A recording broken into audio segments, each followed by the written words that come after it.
Olá, povo santo, bonito, precioso, boa noite. Tudo bem com vocês? Estamos aqui para fazer mais uma live. Estou organizando aqui algumas coisas da nossa mídia e compartilharmos e meditarmos um tempo na palavra do Senhor, amém? Deixa eu só me organizar aqui rapidinho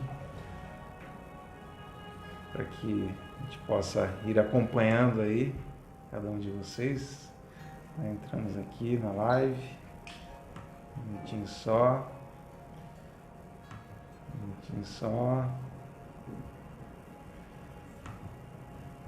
na hora da palavra. Aí. Então, amados, vamos conversar um pouquinho, vamos orar um pouquinho antes de meditarmos na palavra do Senhor. Pai, em nome de Jesus, obrigado por esse dia, obrigado por tua paz, obrigado por tua virtude, obrigado por tua graça. Mesmo diante de todas essas circunstâncias, ainda temos a oportunidade de termos a liberdade de meditarmos na tua palavra, compartilharmos a tua palavra, expressarmos nossa adoração, nossa fé, nossa esperança no Senhor. Nós oramos para que esse tempo nessa noite seja um tempo precioso em nossas vidas, em nome de Jesus, amém.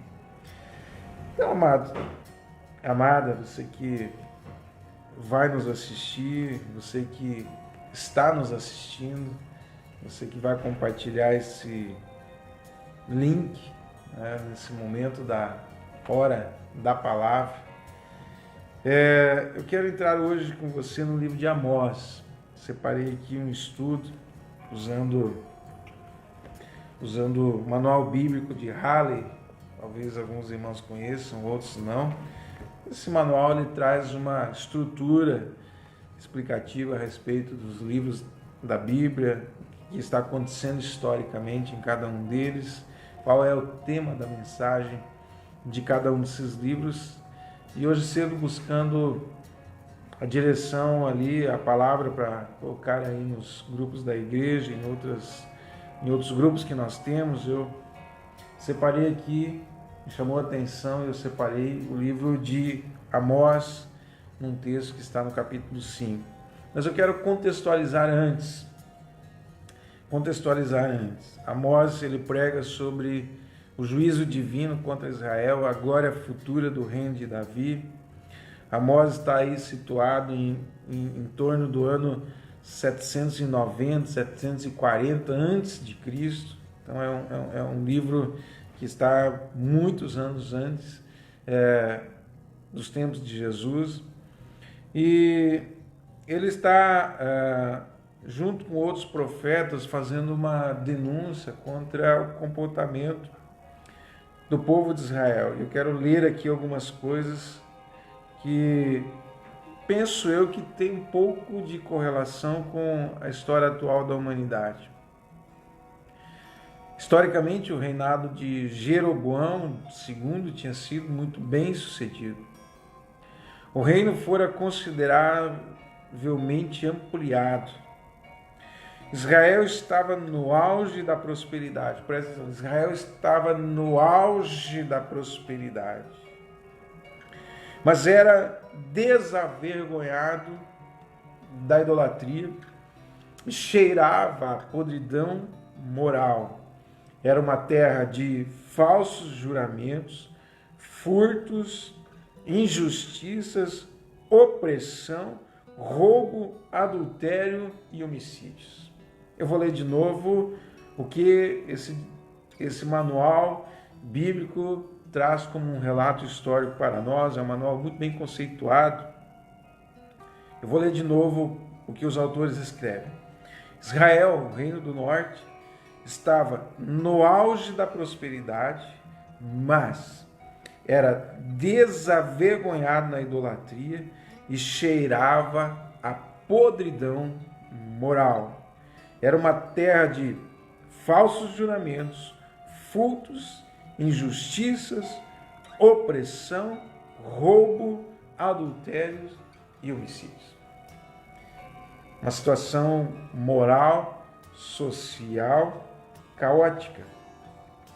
Difícil, tempos de muita prosperidade e, ao mesmo tempo, muito pecado.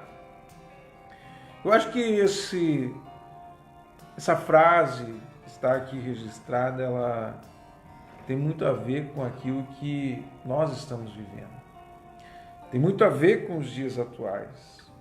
O mundo vinha numa crescente de prosperidade e também numa crescente de desavergonha, de podridão moral.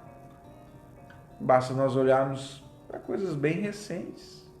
Basta nós olharmos para o contexto das famílias, olharmos para o contexto do amor ao dinheiro, olharmos para vários contextos, nós vamos ver que era um tema muito parecido com o de hoje.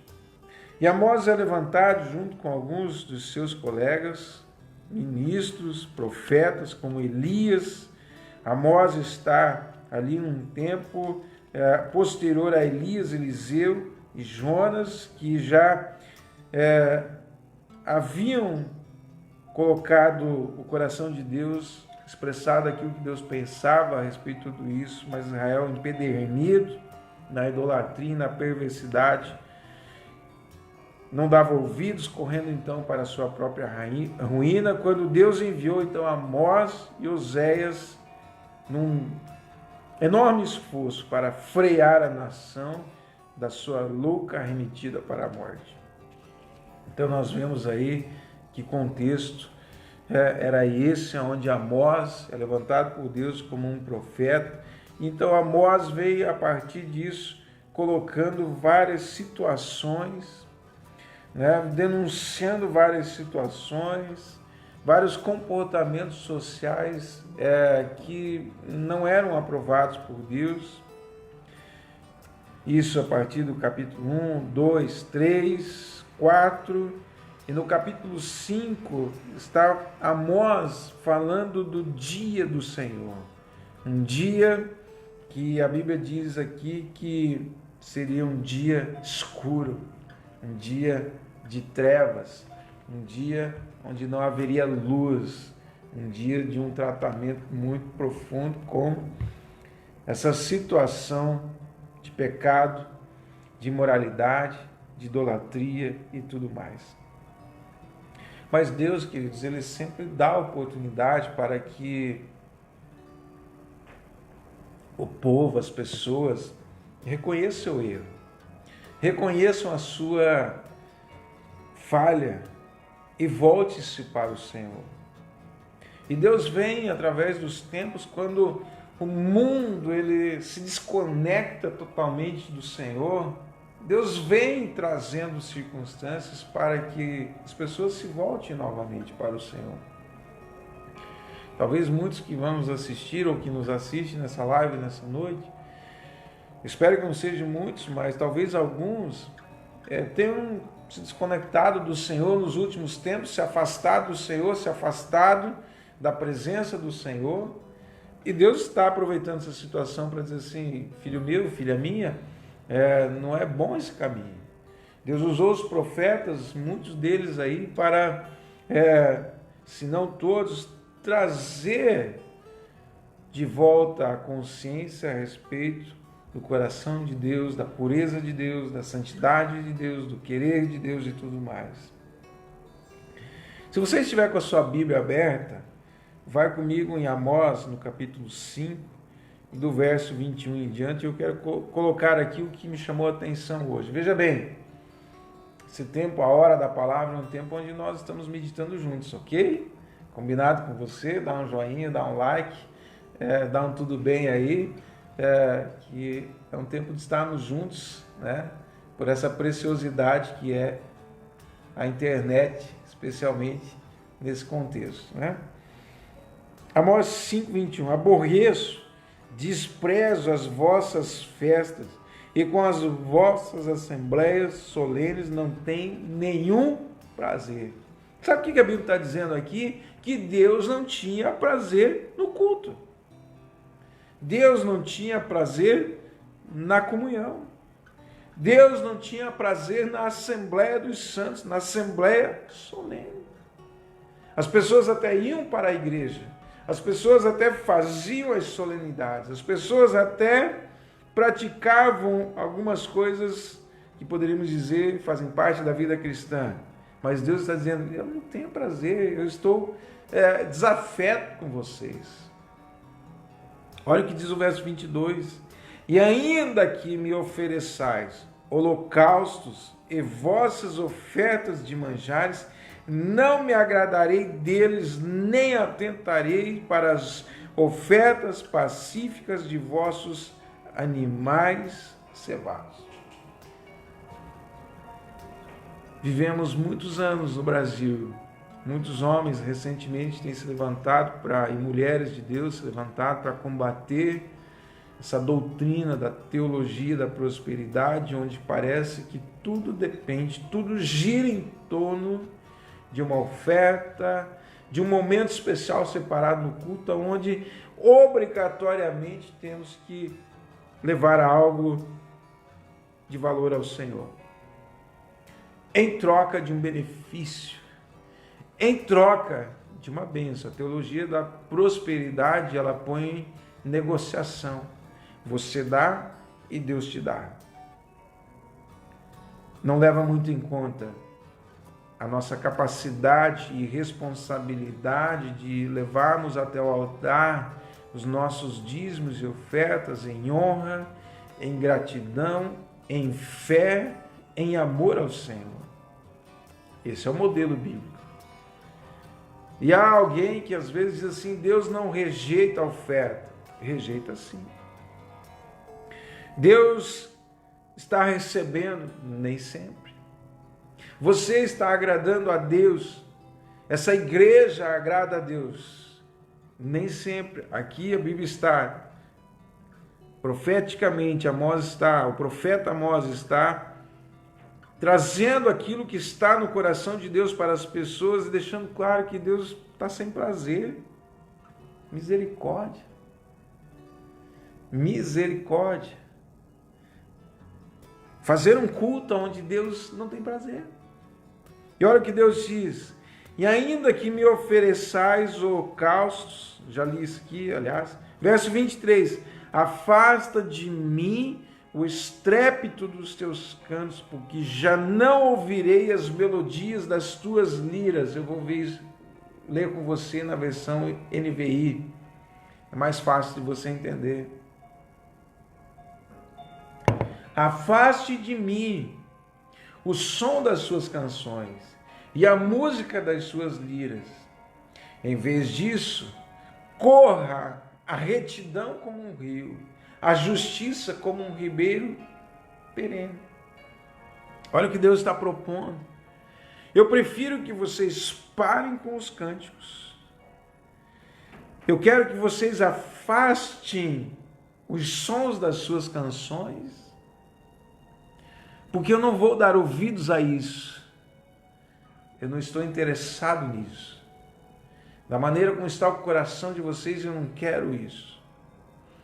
Ele diz assim, antes corra o juízo como as águas.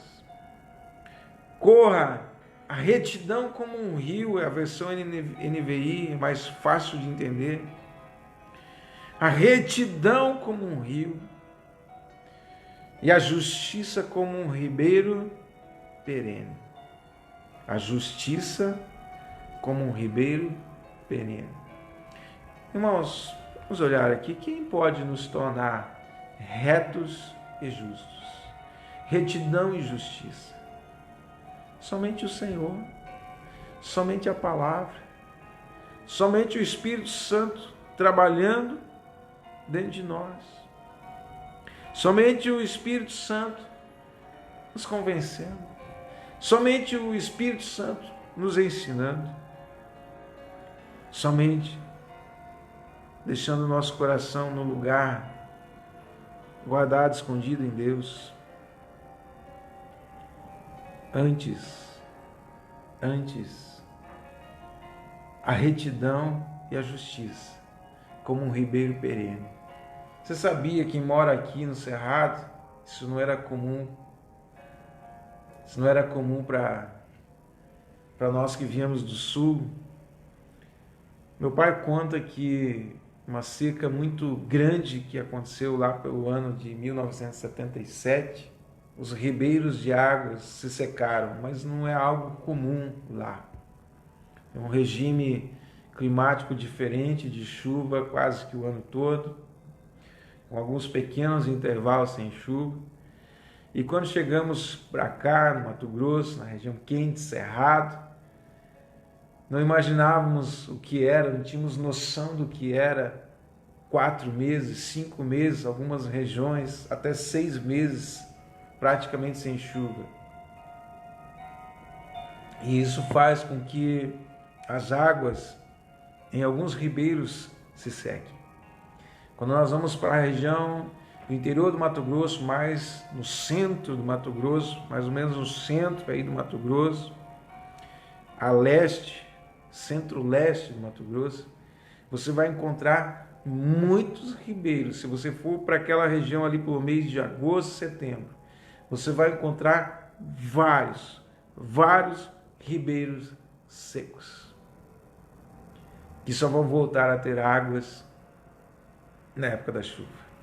Mas Deus está dizendo aqui pelo profeta que a minha justiça, a minha retidão, a sua justiça, a sua retidão tem que ser como um ribeiro perene. Tem que ser, o que a Bíblia está dizendo, tem que ser constante. Tem que ser fluente o tempo todo. Tem que estar manifestado o tempo todo, tem que regar algo o tempo todo, tem que influenciar algo o tempo todo, tem que produzir algo o tempo todo. Amém? Você é chamado para produzir o que um ribeiro produz o tempo todo. A Bíblia diz que a justiça e a retidão precisam ser constantes. Constantes, amém? Amém, irmão? A justiça e a retidão precisam ser constantes. Agora eu tenho que entender que justiça e retidão não se trata apenas de caráter. Se trata, essencialmente pelo contexto do livro profético, de um coração que é justificado em Deus. Jesus é minha justiça. Jesus é a sua justiça. Jesus é o aprumo. A Bíblia diz que ele é a pedra de esquina. Você sabe qual era a função da pedra de esquina? A pedra angular é o aprumo. É baseado nela que tudo se constrói com retidão. Amém? Então, queridos, nós temos que entender essas coisas. Temos que entender. Temos que entender que somos chamados por Deus para viver em Jesus, o padrão, o aprumo, a justiça plena por toda a nossa vida.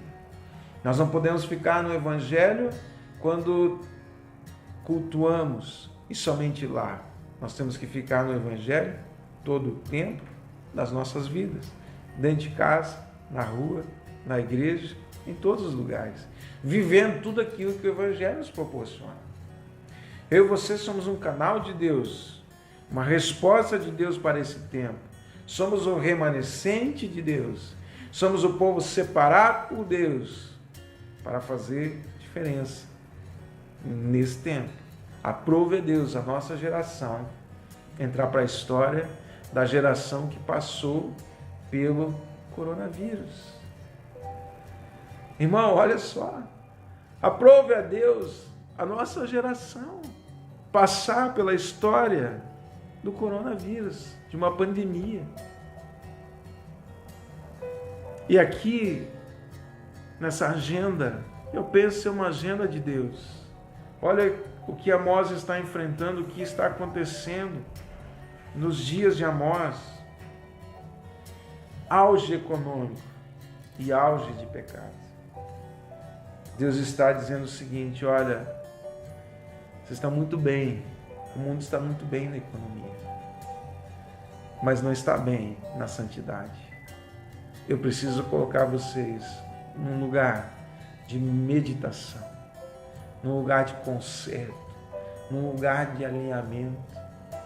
Eu não sei antes, nunca ouvi alguém falar de um governante dessa nação que, movido pelos profetas, pelas conclamações dos cristãos, levasse a igreja, levasse a nação a um jejum. Amados, olha o que está acontecendo. Deus é bom, ainda mesmo que isso que está acontecendo faça com que algumas pessoas sofram algumas perdas, sofram danos, sofram desafios, lutas, mas ainda assim podemos olhar com esperança para um futuro melhor, para uma nação melhor, para um coração melhor, para um tempo melhor, onde os cultos terão mais valor, os cultos terão mais essência, os cultos terão o melhor. As pessoas irão aprender nesse tempo a honrar a Deus nos cultos. As pessoas irão aprender a caminhar em um nível de fé melhor, uma santidade maior. Deus está alinhando o seu povo e as nações da terra. Aleluia. Você crê nisso? Você entende isso? Glória a Deus por isso. Eu queria, meditando nessas coisas, orar com você, em nome de Jesus. Temos muitos motivos de oração. Não sei se você tem entendido, mas o principal motivo da nossa live é orar por você, e pelos desafios e pelas necessidades. Amém? Deus é bom, a sua justiça é eterna e a sua retidão é perfeita. Senhor, nós louvamos o teu nome, bendizemos o teu nome, porque a tua palavra nos ensina, e nesse tempo estamos sendo levados a reflexionar sobre a nossa vida, sobre a nossa fé, e Amós aqui traz uma mensagem a respeito do culto ao Senhor.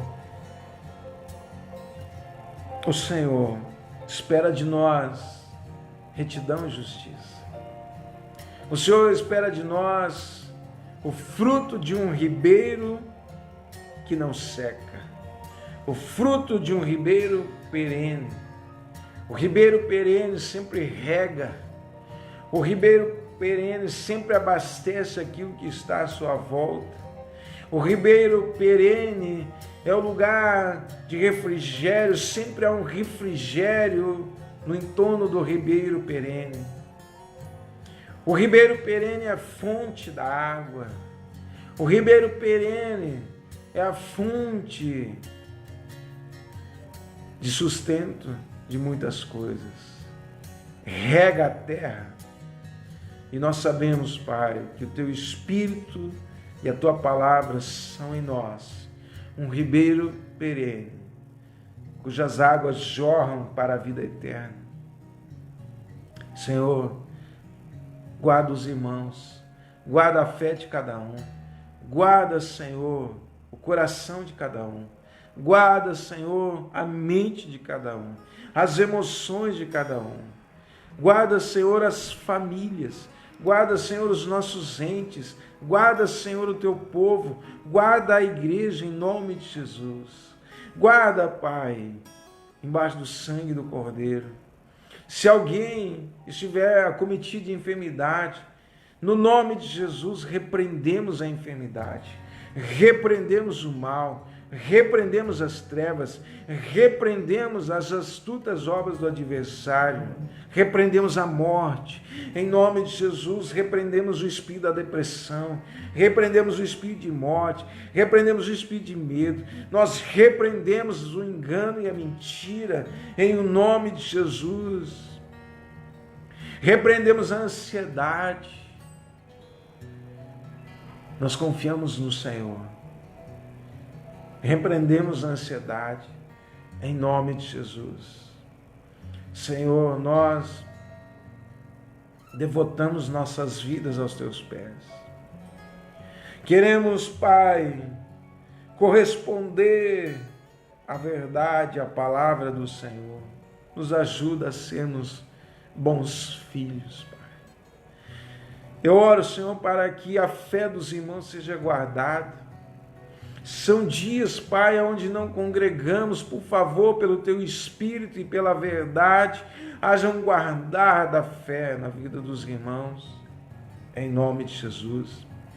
Oramos pelos pastores, Teus servos, que precisam do sobrenatural, precisam do sustento do Senhor, precisam do favor do Senhor, para que as suas igrejas não tenham que fechar as portas por falta de recursos. Senhor, em nome de Jesus, abastece a tua igreja com os recursos para passar por essa crise, em nome de Jesus. Senhor, oramos pelos médicos, pela classe médica, pelo ministro, a parte de Ministério da Saúde. Senhor, que haja sabedoria, não haja o pender ideológico, mas haja a sabedoria, a ciência, o favor, a graça para cuidar dos enfermos e não serem acometidos eles mesmos de enfermidades, em nome de Jesus. Oramos, Pai, pelo governo da nação. Senhor, quanta paz nos dá saber que o presidente dessa nação teme o Teu nome e que ele tem sensibilidade suficiente para ouvir o clamor da igreja e declarar que se faz necessário, que é importante um jejum nacional no dia 5 de abril, o mês que tem o primeiro dia tido como o dia da mentira.